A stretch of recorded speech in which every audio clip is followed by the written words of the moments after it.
Alors donc dans cette commission d'enquête, on a eu un certain nombre d'auditions, notamment au début, de chercheurs, de spécialistes des ingérences étrangères qui nous ont un peu expliqué comment fonctionnait le sentiment de redevabilité parfois dans la manière de fonctionner de certaines puissances, comment ce sentiment pouvait être fabriqué par les puissances qui accordent des faveurs et l'influence qui est souvent insidieuse en réalité pour essayer d'obtenir une contrepartie.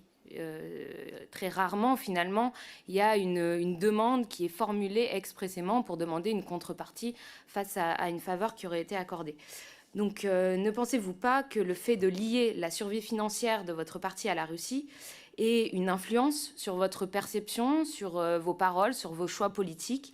Vous avez soutenu l'annexion de la Crimée, donc, alors qu'on vous entend assez peu, finalement, venir au secours de politiques étrangères, de certaines puissances, qui plus est, de puissances impérialistes.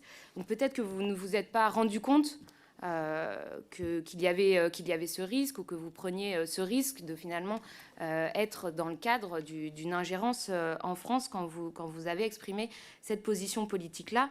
Mais il y a une guerre aujourd'hui entre la Russie et l'Ukraine, et l'impact d'une telle influence sur un parti politique français n'a pas l'air de vous choquer. Madame Le Pen. Je vous remercie, ma chère collègue, de cette question posée avec une très grande neutralité. Pour vous rappeler que la négociation avec le prêt a été engagée en janvier 2013, c'est-à-dire bien avant le référendum, car un prêt de ce montant aussi compliqué, en 2 langues différentes, avec des juristes qui interviennent, ne se fait pas en l'espace de 3 mois. Voyez-vous, ce sont des longues négociations qui ont eu lieu donc bien avant l'annexion de la Crimée. Deuxièmement, je vous rappelle ce que j'ai dit 3 ou 4 fois depuis, mais merci de me permettre de le rappeler à nouveau, c'est que non, je n'ai pas fait le choix d'aller emprunter à une banque tchéco-russe plutôt que d'emprunter à une banque française. On ne m'a pas laissé le choix. On ne m'a pas laissé le choix. Et ceci est un scandale. Et merci de me permettre de le rappeler à nouveau.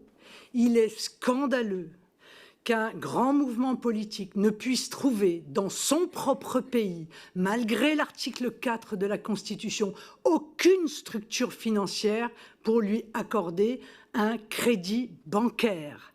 C'est si scandaleux que M. Bayrou en a fait une des conditions de son soutien à Emmanuel Macron en 2017, la création de la Banque de la démocratie. Et je vais même aller plus loin. Vous voyez, quand je serai élu, j'interdirai les prêts étrangers. Mais je créerai cette Banque de la démocratie. Voilà, vous voyez, voilà, je prends l'engagement devant la Commission. Vous pourrez venir m'en demander compte le moment venu. Donc, vous avez bien compris que personne ne souhaitait nous prêter, que nous avons fait des banques étrangères sur l'ensemble des continents. Nous ne sommes pas, encore une fois, concentrés uniquement sur l'Europe.